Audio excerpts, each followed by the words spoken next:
উই want justice, দোষীয়ে উচিত শাস্তি পাওক। এনেদৰে প্ৰতিবাদত উত্তাল হৈ পৰিছে বৰনগৰ মহাবিদ্যালয়ৰ চৌদিত। ছাত্ৰ ছাত্ৰীসকলে এনেদৰে প্ৰতিবাদ সাব্যস্ত কৰিছে।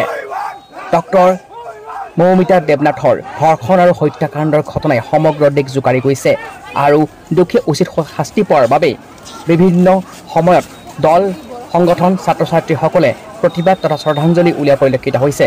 আৰু আজি ঐতিহ্যমণ্ডিত সৰভোগৰ বৰনগৰ মহাবিদ্যালয়তো এনেদৰে প্ৰতিবাদ সাব্যস্ত কৰিছে বৰনগৰ মহাবিদ্যালয়ৰ ছাত্ৰ ছাত্ৰীসকলে। মানে ভাবিলে দুখ লাগে, আমি মানুহ হিচাপে আমি আছোনে নাই। মানে ভাৰতবৰ্ষত যিবিলাক ঘটনা হ'বলৈ লৈছে, যে আপোনালোকে চবেই জানে মৌমিতা কাণ্ড, কলকাতাৰ যিটো কাণ্ড হৈছে সেইটো অতিকৈ অমানৱীয়।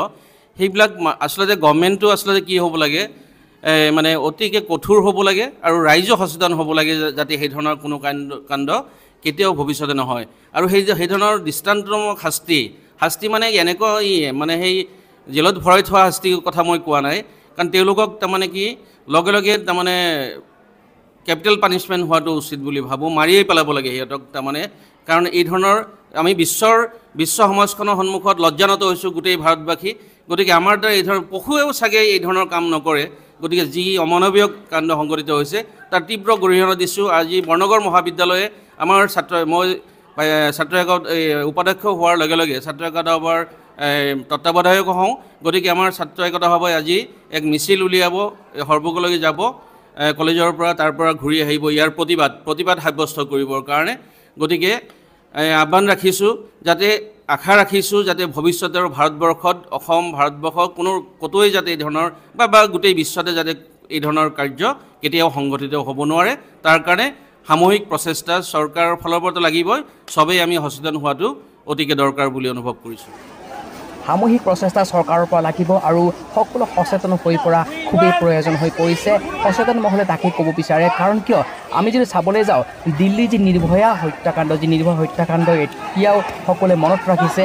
কেন্দ্ৰ আচলতে সেই নিৰ্ভয়া হত্যাকাণ্ড সংঘটিত কৰিছে। ধৰ্ষণ কৰাৰ পিছত পৰৱৰ্তী সময় মৃত্যুক আকোৱালি লৈছিলে নিৰ্ভয়াই, আৰু পৰৱৰ্তী সময়ত বহু বছৰ পিছত এনেদৰে কলিকতাত সংঘটিত হ'ল। আৰু দিল্লীৰ পিছত কলিকতা, আৰু কলিকতাৰ পিছত যে অন্যান্য ৰাজ্যত সেয়া সংঘটিত হ'ব বা অসমত যে সংঘটিত হ'ব সেইটো আচলতে কোনে ক'ব নোৱাৰে। গতিকে সেইবাবে আচলতে সকলোৱে সচেতন হৈ পৰা খুবেই প্ৰয়োজন হৈ পৰিছে। আৰু সেইবাবে বৰনগৰ মহাবিদ্যালয়ত এক জাগৰণ সৃষ্টি কৰাৰ বাবে বা সচেতনতা আনিবৰ বাবে বা যি কলিকতাৰ যি ডক্টৰ মৌমিতা দেৱনাথৰ যি ধৰ্ষণ আৰু হত্যাকাণ্ডৰ ঘটনাৰ দোষীয়ে উচিত শাস্তি পোৱাৰ বাবে আচলতে ইয়াৰ দাবী উত্থাপন কৰিছে। উই ওৱান্ট জাষ্টিছ আদি বিভিন্ন ধ্বনিৰে আচলতে তেওঁলোকে প্ৰতিবাদ সাব্যস্ত কৰিছে। লগতে ডক্টৰ মৌমিতা দেৱনাথলৈ তেওঁলোকে গভীৰ শ্ৰদ্ধাঞ্জলি জ্ঞাপন কৰিছে। আৰু আপোনালোকে আছাম টাইমছ 6ৰ দৰ্শকসকলে দেখা পাইছে সামগ্ৰিক পৰিৱেশ বৰনগৰ মহাবিদ্যালয়ৰ পৰা ছাত্ৰ ছাত্ৰীসকলে এনেকৈ ওলাই আহিছে আৰু প্ৰতিবাদ সাব্যস্ত কৰিছে।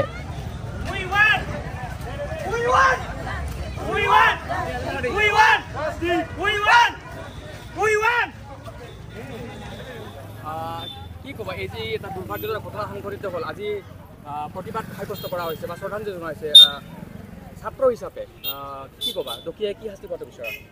এইটো বহুত বেয়া কথা। আমি যিটো দেখিবলৈ পাইছোঁ এইটো বহুত বেয়া কথা। যিটো আমাৰ ভণ্টি বুলি ক'ব পাৰি, এইটো আমাৰ দেশৰ গৌৰৱ ডক্টৰ এজনীক ৰেপ কৰি মাৰি পেলালে। সেইজনক ধৰি সকলো মানুহৰ তৰফৰ পৰা তাক ফাঁচি দিব লাগে, আৰু উচিত বিচাৰ বুলি যিটো কয় ফাঁচি দিব লাগে। সেইটো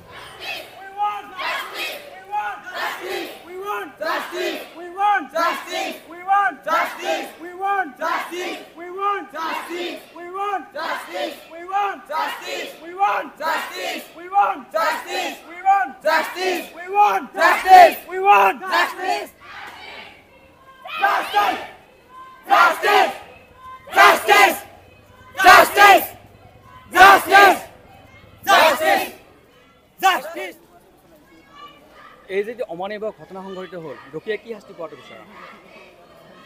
আই থিংক ভালকৈ শাস্তি দিব লাগে আৰু কঠোৰ শাস্তি হ'ব লাগে, সেইটোৱে। মৃত্যুদণ্ড নে কি, ফাঁচি নে কি বিচাৰা? মই ফাঁচি বিচাৰোঁ।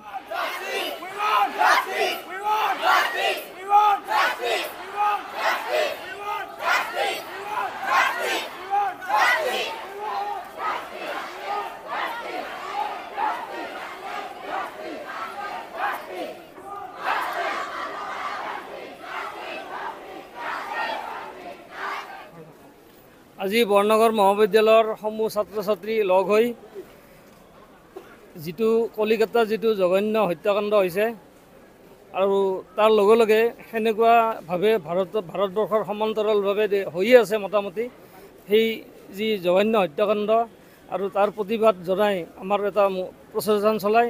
তাৰ পিছত 1 মিনিট সময় মৌনতা অৱলম্বন কৰে, ছাত্ৰ ছাত্ৰীসকলে মৃতকৰ চিৰশান্তিৰ বাবে কামনা কৰে। আৰু ইয়াৰ জৰিয়তে মই সকলো সভ্য সমাজকে কৈছোঁ যে এনেকুৱা কুকাৰ্যৰ বাবে আপোনালোক জাগ্ৰত হওক। আৰু আমাৰ ভাৰতবৰ্ষৰ যিটো বৈদিক সংস্কৃতি, এই বৈদিক সংস্কৃতিত কিন্তু এনেকুৱা কেতিয়াও নাছিল। এইবিলাক নতুন আহিছে, এইবিলাক অৰ্থনৈতিক উদাৰীকৰণৰ পিছত বা গ্ল'বেলাইজেশ্যনৰ পিছত এইবিলাক নতুন নতুন কালচাৰ আমাৰ ইয়াত সোমাই পৰিছে। আৰু তাৰ লগে লগে আমাৰ বহু ছাত্ৰ ছাত্ৰীয়ে নিচাসক্ত হৈছে। আৰু যিটো কলিকতাৰ কেছ, সেই কলিকতাৰ কেছটো যিটো ভিতৰৰ খবৰ মই পাইছোঁ মিডিয়াৰ জৰিয়তে, সেইটো এটা ড্ৰাগছ মাফিয়াৰ দলে এইটো কামটো কৰিছে। গতিকে এই কুকাৰ্যৰ প্ৰতি আমি সকলোৱে সজাগ হ'বৰ হ'ল আৰু সমাজখন একত্ৰিত কৰি আমি উন্নতিৰ পথত আগুৱাব লাগে। মূল আমাৰ উন্নতিৰে এইবিলাক কুকাৰ্যই আমাৰ উন্নতিত বাধা জন্মায়। গতিকে মই সকলোকে ধন্যবাদ জনাইছোঁ। আৰু দোষীক প্ৰকৃত শাস্তি দিয়ক। আৰু মই কি ভাবোঁ, এই যে ফাঁচী কথাত ওলমাই লাভ নাই, সিহঁতৰ কাৰণে চিৰিয়াখানা তৈয়াৰ কৰক এই দোষীবিলাকক। আৰু এই কুকাৰ্য কৰা মানুহবিলাকক চিৰিয়াখানাৰ যিবিলাক জন্তু, সেই জন্তুৰ দৰে চাওক মানুহে টিকটবিহীনভাৱে। আৰু সেইটোহে বেছি বিচাৰ হ'ব যেন লাগে। আজিতো আমাৰ বৰনগৰ মহাবিদ্যালয়ত নতুন জাগৰণ সৃষ্টি হৈছে। আৰু এই জাগৰণৰ জৰিয়তে আমাৰ যি ছাত্ৰ ছাত্ৰীয়ে ভৱিষ্যতে নিশ্চয় সাৱধান হ'ব এই ক্ষেত্ৰত। এই যি ঘটনাটো হৈ গ'ল মানে আমি বহুত দুখ পাইছোঁ। আৰু কাৰণ আমিও এগৰাকী ছাত্ৰী, আমিও কলেজত পঢ়ি আছোঁ, আমিও এতিয়া মানে ক'ৰবাত ওলাই যাবলৈ ভয় কৰোঁ। আমাৰ ঘৰৰ মানুহেও এতিয়া ক'ৰবাত ওলাই যাবলৈ অনুমতি নিদিয়ে বা ভয় কৰে। তো এই যি ঘটনাটো কৰিলে, যিজন মানুহে কৰিলে তাক উচিত শাস্তি দিব লাগে। আৰু যাতে দ্বিতীয়বাৰ সেই কামটো কোনেও কৰিবলৈ মানে সাহস নকৰে আৰু তেওঁক মানে দোষীক শাস্তি দিব লাগে, ফাঁচি দিব লাগে। ফলভোগৰ পৰা নিহাৰিকা কলিতাৰ ৰিপৰ্ট, আছাম টাইমছ।